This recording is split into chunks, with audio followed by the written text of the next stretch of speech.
Hello दोस्त, आपका बहुत बहुत स्वागत है मेरे चैनल में। मैं आज सावन के महीने में भगवान शिव का जो बहुत ही पौराणिक तीर्थ स्थल है अमरनाथ, उसका चर्चा मैं आज करूंगा कि अमरनाथ का उत्पत्ति कैसे हुई और ये अमरनाथ भोलेनाथ शिवलिंग के रूप में कैसे प्रकट हुए। तो इस साल की अमरनाथ यात्रा शुरू हो चुकी है जो भगवान शिव को समर्पित है। अमरनाथ यात्रा कठिन तीर्थ यात्राओं में से एक है। यहाँ प्राकृतिक रूप से बनने वाला हिम बर्फ से शिवलिंग लाखों श्रद्धालुओं के आकर्षण का केंद्र हुआ करता आया है। लेकिन क्या आप जानते हैं कि इस शिवलिंग की उत्पत्ति कैसे हुई थी? अमरनाथ मंदिर जो जम्मू कश्मीर के अनंतनाग जिले में स्थित है, भारत के सबसे प्राचीन और पवित्र तीर्थ स्थलों में से एक माना जाता है।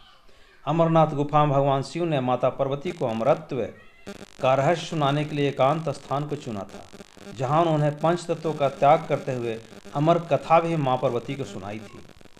पौराणिक कथा के अनुसार अमरनाथ गुफा में भगवान शिव द्वारा सुनाई गई कथा के दौरान दो कबूतरों का जोड़ा भी वहां मौजूद था। वो कबूतर भी अमर हो गए उस कहानी को सुनकर। चलिए, इस कहानी में कबूतर कैसे अमर हो गए और मां पार्वती ने क्या गलती किया जिसके कारण ऐसा हुआ। मेरे वीडियो में बने रहें और लाइक और सब्सक्राइब जरूर करेंगे, जिससे मेरा उत्साह वर्धन आपके द्वारा होता रहे और मैं आपके बीच इस तरह का ही वीडियो लेकर बराबर आता रहूं। चलिए मैं वीडियो को शुरू करता हूं। भारत के सबसे प्राचीन और पवित्र तीर्थ स्थलों में से एक है अमरनाथ मंदिर, जो जम्मू कश्मीर के अनंतनाग जिले में स्थित है। नीलमत पुराण और राजतरंगिणी जैसे ग्रंथों में अमरनाथ गुफा का उल्लेख तो मिलता ही है। लोक कथा के अनुसार भी 13वीं सदी के आसपास एक मुस्लिम गणेरिया भुट्टा मलिक को एक साधु द्वारा यह स्थान बताया गया। एक अज्ञात साधु द्वारा बताया गया था। जब उसने वहां पहुंचकर देखा तो उसे गुफा में बर्फ से बना शिवलिंग मिला। यहाँ पर हर वर्ष बर्फ से स्वयं प्रकट होने वाला शिवलिंग हमेशा बनते हैं, जिसे स्वयंभू हिम शिवलिंग कहा जाता है। यह शिवलिंग गुफा के छत से टपकती बर्फ की बूंदों से बनता है। यह हर वर्ष श्रावण मास जुलाई अगस्त में पूर्ण आकार लेता है और धीरे धीरे पिघलने लगता है। इस गुफा से जुड़ी एक अत्यंत रोचक और गूढ़ पौराणिक कथा है, जिसमें भगवान शिव ने अमरत्व का रहस्य माता पार्वती को यहीं सुनाया था। इस मंदिर की उत्पत्ति का रहस्य भी इसी संवाद पर आधारित है। अमरनाथ मंदिर की उत्पत्ति से जुड़ी पौराणिक कथा इस प्रकार है। जब माता पार्वती ने भगवान शिव से बातों ही बातों में पूछा कि मैं तो अमर नहीं हूँ, लेकिन आप अमर क्यों हैं? मेरा तो मृत्यु होता है, लेकिन आप तो अमर हैं। तो भगवान शिव ने उन्हें अमरत्व का रहस्य बताने के लिए एक एकांत स्थान की बात की और उन्होंने एकांत स्थान खोजने का शुरुआत किया और उन्होंने कैलाश पर्वत से निकलकर हिमालय की एक गुफा की ओर चले गए। वहीं पर एक गुफा मिलता है और यह गुफा आज अमरनाथ गुफा के नाम से भी प्रसिद्ध है। यहाँ उन्होंने पंच तत्वों का त्याग करते हुए पार्वती को अमर कथा सुनाई। भगवान के पास जो पंच तत्व है उन्हें त्याग दिया। यही वही स्थान है जहाँ भगवान शिव ने मोक्ष, अमरत्व और सृष्टि के गूढ़ रहस्यों का वर्णन किया था। माँ पार्वती ने जब भगवान शिव से पूछा कि उन्होंने मुंडमाला क्यों पहनी है, तो भगवान शिव ने उत्तर दिया कि जब भी माता पार्वती ने पुनर्जन्म लिया, दोबारा जन्म लिया, तब उन्होंने अपनी माला में एक सिर को जरूर जोड़ा। तो यह मुंडमाला पार्वती के हर पुनर्जन्म की संख्या को दर्शाता है। यह सुनकर माता पार्वती हैरान रह गईं और उन्होंने शिव जी से पूछा कि अगर वो मर सकती हैं तो भगवान शिव कैसे अमर हैं। इस बात का रहस्य समझाने के लिए भगवान शिव ने उन्हें अमरता का रहस्य बताने का फैसला किया, लेकिन इसके लिए अत्यंत गोपनीय स्थान चाहिए था। इसलिए उन्होंने अमरनाथ गुफा को ही चुना। अमरनाथ गुफा में एकांत पाने के लिए शिव जी ने पहलगाम में नंदी से विदाई ले नंदी को वहीं छोड़ दिया, पहलगाम में ही।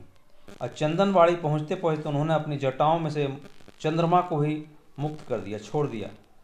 शेषनाग झील के तट पर उन्होंने नागों को मुक्त किया। भगवान अपने पास रहने वाले नाग और सांपों को वहीं छोड़ दिया।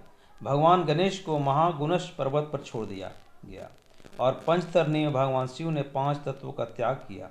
पूर्ण गोपनीयता सुनिश्चित करने के बाद भगवान शिव ने माँ पार्वती को अमरता का रहस्य बताना शुरू किया और भगवान शिव ने कहा कि मैं कथा तभी कहूँगा और जब आप हम कथा के बीच में ही हुंकारी भरेंगे और तभी मैं समझूँ कि आप कथा सुन रही हैं। लेकिन कथा कहते कहते ऐसा भी समय आता है कि माँ पार्वती सोने लगती हैं और उन्हें गहरी नींद आ जाती है।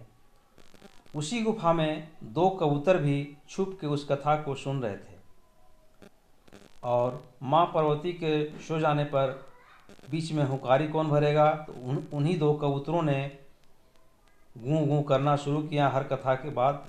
तो भगवान शिव ने कहा चलो अभी जागी हुई हैं। इस कथा को सुनते समय दो कबूतरों का जोड़ा जो उसमें मौजूद था वो पूरी तरह से कथा को श्रवण करने में सफल हुई और आज में अमर हो गए। और आज भी श्रद्धालु उस गुफा के पास दो कबूतर उड़ते हुए जरूर दिखाई देते हैं और या फिर कबूतर वहाँ बैठे दिखाई देंगे। तो ये था भगवान शिव का अमरत्व का रहस्य, जिसे माँ पार्वती को उन्होंने इसी गुफा में सुनाया था, जिसके चलते आज ये गुफा हमारे सनातन भाइयों के लिए बहुत ही प्रसिद्ध धार्मिक स्थल है। और बहुत पहले तो यहाँ जाना बहुत कठिन मार्ग था, बहुत मुश्किल से लोग पहुँचते थे।